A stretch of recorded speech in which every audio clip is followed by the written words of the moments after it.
तो गाइस कैसे हैं आप सब लोग। Legacy of the assassin king के एपिसोड 05 के साथ हाजिर हो। तो लास्ट एपिसोड के एंड पे हमने देखा था कि हमारा हाजिन जो था वो दोबारा से अपनी की ब्लॉकेज को हटाने की कोशिश करता है और वहां पर थोड़ी देर कल्टीवेट करने के बाद से महसूस होता है कि उस बस इतना ही कर सकता है क्योंकि वो अपनी लिमिट तक पहुंच चुका है। ये बॉडी फिलहाल के लिए काफी ज्यादा कमजोर है। वहां पर कल्टीवेशन कर लेने के बाद वो सोच रहा था कि यहाँ पर कोई आता क्यों नहीं है। जब से यहाँ पर मैं होश में आया हूँ तब से डॉक्टर के अलावा और उस नौकरानी अंगवा के अलावा कोई भी यहाँ पर नहीं आया। ऊपर से वो नौकरानी अंगवा वो भी यहाँ पर नहीं आ रही। यानी कि कल जब मैंने उसके गले के ऊपर अपना ड्रम स्टिक रखा था और उसे गुस्से के साथ पूछा था, उसके बाद से मुझे लगता है कि वो भी काफी डरी हुई है। जबकि जो सर्वेंट यहाँ पर आते हैं, जो डॉक्टर यहाँ पर आते हैं, वो लोग भी यहाँ पर आकर मुझसे सिर्फ यही बात करते हैं कि मैं यहाँ पर जल्दी से जल्दी रिकवर कर जाऊं। हमारा हाजी यहाँ पर ये सोच रहा था कि ये यंग मास्टर जो भी था, यानी थर्ड यंग मास्टर, इसकी पर्सनैलिटी बहुत ज्यादा बुरी थी कि यहाँ पर सभी लोग इसके सामने बहुत ही रिस्पेक्ट के साथ बात करते हैं और इसके बहुत ज्यादा डरते हैं। स्पेशली नौकर जो है इससे ज्यादा डरते हैं। मुझे लगता है कि ये बहुत ज्यादा रूड बंदा होगा। सोच रहा था कि जब तक मुझे इस जगह की सही से समझ नहीं आ जाती तब तक मुझे यहाँ पर कोई भी उल्टा सीधा काम नहीं करना।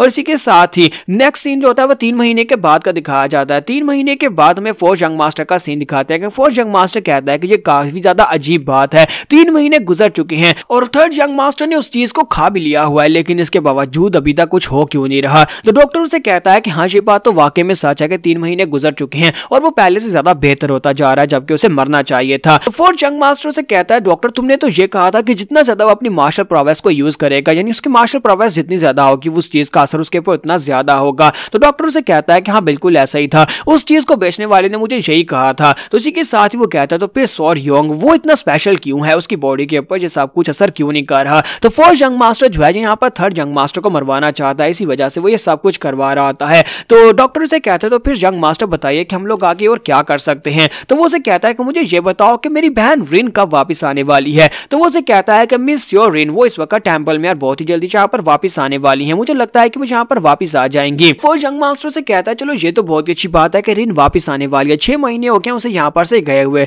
मुझे लगता है कि उसे जल्दी से जल्दी यहाँ पर वापस बुलाओ ताकि वो इसके साथ आकर मुश्किल क्रिएट करे। मैं यहाँ पर नहीं चाहता कि ये लड़का यहाँ पर तेजी के साथ ग्रो करे। सीन हमें अगले दिन का दिखाया जाता है जहाँ पर हमारा हाजिन जो होता है वो ट्रेनिंग कर रहा था। ट्रेनिंग करने के बाद 3 महीने गुजारने के बाद उसने इस बॉडी को काफी ज्यादा बेहतर बना लिया होता है और वो कहता है 3 महीने की ट्रेनिंग के बाद मैंने अपनी बॉडी को पहले से काफी बेहतर बनाया और साथ ही वो अपनी एनर्जी को भी यूज करना सीख गया होता है। और इसी के साथ ही वो अपने हाथ में एनर्जी को क्रिएट करता है, सामने की तरफ एक पंच मारता है, वहां पर एक जबरदस्त धमाका तो नहीं होता लेकिन वहां पर एक पॉट गिरता है, दीवार के अंदर एक होल हो जाता है। तो वो कहता है कि ये काफी ज्यादा बेहतर है, यानी पहले से काफी ज्यादा बेहतर हो चुका हूं। मेरी ये वीक बॉडी जो थी, जो पहले 80 साल के बुढ़े दद्दू की तरह थी, अब मैंने इसे 3 महीने में काफी ज्यादा बेहतर बना लिया है, लेकिन अभी भी ये बेहतर नहीं है। तो इसी के साथ ही वहां पर अंगवा आती है। अंगवा उससे कहती है कि यंग लॉर्ड मैं यहाँ पर आपकी हर्बल मेडिसिन लेकर आई हूँ। तो वो कहता है हाँ तुम्हारा बहुत बहुत शुक्रिया और साथ ही उसके पास से प्याला लेता है और जैसे उस प्याले को पीना स्टार्ट करता है इसी के साथ उसे एक जबरदस्त झटका लगता है। तो वो कहता है कि ऐसा कैसे हो सकता है इस पानी के अंदर। तो वही कीड़ा है, वो पैरासाइट है, वो ब्लड पैरासाइट जिसे हमारी बॉडी के अंदर डाला जाता है। वो प्याले को वहीं पर नीचे फेंक देता है और इसी के साथ उसके सामने मास्टर अपीयर होता है। इसे कहता है चुन हाजिन तुम्हें क्या लगा था कि तुम यहाँ पर हमारे हाथों से निकल कर जा सकते हो। हमने तुम्हें पहले बता दिया था कि राइटियस ह्यूमनली अलायंस को छोड़कर जाना पॉसिबल नहीं है। जो भी यहाँ पर आता है वो कभी यहाँ से निकल नहीं सकता। यहाँ पर से निकलने का सिर्फ और सिर्फ एक ही रास्ता है कि अगर तुम मर जाते हो तभी तुम यहाँ पर से निकल सकते हो। लेकिन तुम्हारा केस बहुत ज्यादा स्पेशल है, अब जबकि तुम मर भी चुके हो लेकिन फिर भी तुम यहाँ पर से नहीं जा सकते।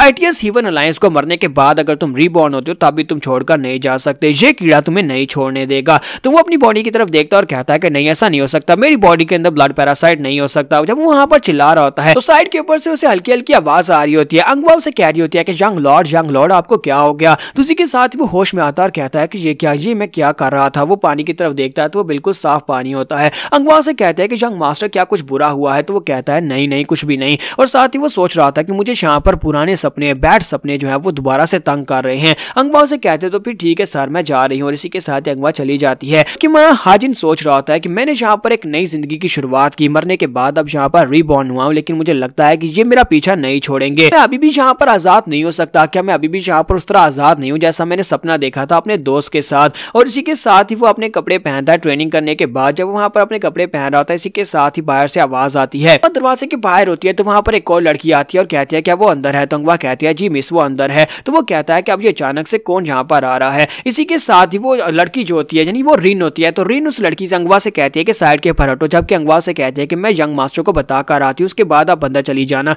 लेकिन इसी के साथ ही वो अंगवा के मुंह पर एक जबरदस्त थप्पड़ दे मारती है और उसको थप्पड़ मारने के बाद वो अंदर आ जाती है। जैसे वहां पर अंदर आती है तो हमारा जो हीरो हाजिन होता है वो अंगवा के चेहरे की तरफ देखता है कि उसकी गाल जो होती है वो सूज चुकी होती है, वहां पर काफी बड़ा रट निशान पड़ा होता है। तो इसी के साथ ही हमारा हाजिन जो होता है उस लड़की की तरफ देखता है जो अंदर आई होती है, तो वो सोच रहा होता है कि अब ये लड़की कौन है जहां पर अंदर आ गई और इतनी बदतमीज भी है। तो सियोरिन अंदर आने के बाद उसे कहती है कि तुम तो पहले से काफी ज्यादा बेहतर लग रहे हो, जितना मैंने सोचा था उससे ज्यादा बेहतर हो। जबकि हमारा हाजिन सोच रहा होता है कि अब ये अचानक से कहां से अंदर आ गई, मुझे नहीं लगता कि जहां पर इसका इस लड़के के साथ यानी इस बॉडी के साथ कोई ताल्लुक हो सकता है। तो वो उसे कहती है क्या तुम जहां पर मुझे भूल तो नहीं गए, क्या तुम जहां पर मुझे खड़ा ही रखोगे, क्या मुझे बैठने के लिए नहीं कहोगे, क्या मुझे चाय नहीं पिलाओगे। और इसी के साथ ही वो कहता है कि सबसे पहले तो मुझे जहां पर से भागकर जाना होगा क्योंकि मैं जहां पर सोच नहीं पा रहा क्या सिचुएशन है। और वहां से भागना शुरू करता है और कहता है कि मुझे एक बहुत ही जरूरी काम आ गया, मुझे वो करने के लिए जाना है। जबकि सियोरिन उसे कहता है कि तुम यहाँ से जा नहीं सकते और साथ ही वहां पर इशारा करती है। जैसे वो चुटकी बजाती है तो दो गार्ड उसके सामने आकर खड़े हो जाते हैं और कहते हैं कि यंग मास्टर आप यहाँ से जा नहीं सकते।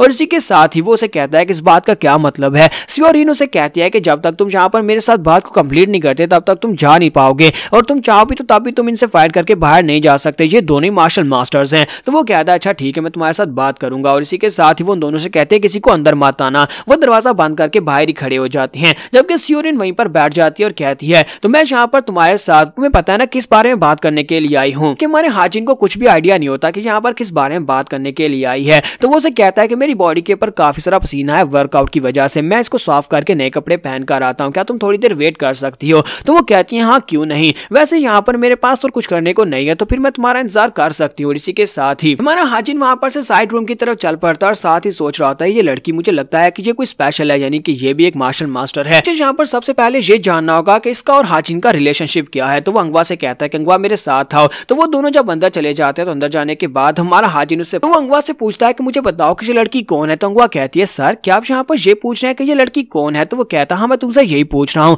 क्योंकि तुम्हें पता है ना कि 6 महीने तक बीमार रहने की वजह से मेरी मेमोरीज काफी ज्यादा वीक हो गई और मैं इस लड़की के बारे में भूल गया हूँ, क्या तुम मुझे बताओगी। तो वो कहती है हाँ क्यों नहीं मैं आपको बताती हूँ। यंग लॉर्ड मुझे लगता है कि आप यहाँ पर मरने वाले हैं। तो वो कहता है नहीं नहीं मैं यहाँ पर मरने वाला नहीं हूँ, बस जो पूछा है उसका सवाल का जवाब दो। तो अंगवा से कहती है कि हाँ इस लड़की का नाम होंग जियोरिन है, डीमन एम्परर के एक डिसाइपल जो कि 4th यंग मास्टर है, 4th यंग मास्टर की छोटी बहन है। लेकिन इसका ज्यादातर ताल्लुक जो है वो रिलीजन के साथ है और जो टेंपल में ही रहती है और 6 महीने पहले जो यहाँ पर आपके पास आया करती थी, उसके बाद अब 6 महीने के बाद ये आपसे मिलने के लिए आई है। और इनकी फैमिली बैकग्राउंड जो है काफी ज्यादा अच्छी है लेकिन इतनी भी अच्छी नहीं है कि वो डिमोनिक कल्ट से ज्यादा बेहतर हो। इसके साथ हमारा हाजिन उससे कहता है कि मुझे ये बताओ कि हम दोनों के दरमियान में क्या रिलेशनशिप है, कहीं हम दोनों एक दूसरे के लवर तो नहीं है। तो वो कहती है नहीं नहीं ऐसा कुछ भी नहीं है, मुझे तो नहीं लगता कि वो लड़की आपके टाइप की है, मुझे लगता है कि वो आपके साथ कोई बिजनेस करने के लिए यहाँ पर आई थी। 6 महीने पहले जब आप ठीक थे उस वक्त वो 1 महीने में कई बार आपसे मिलने के लिए आ चुकी है और आप भी उससे कई बार मिले थे। मुझे लगता है कि आप दोनों में किसी कॉन्ट्रैक्ट की बात हो रही थी, मैंने ज्यादा कुछ बातों के ऊपर ध्यान तो नहीं दिया। तो हाजिन उसकी बातें सुनने के बाद कहता है अच्छा ठीक है।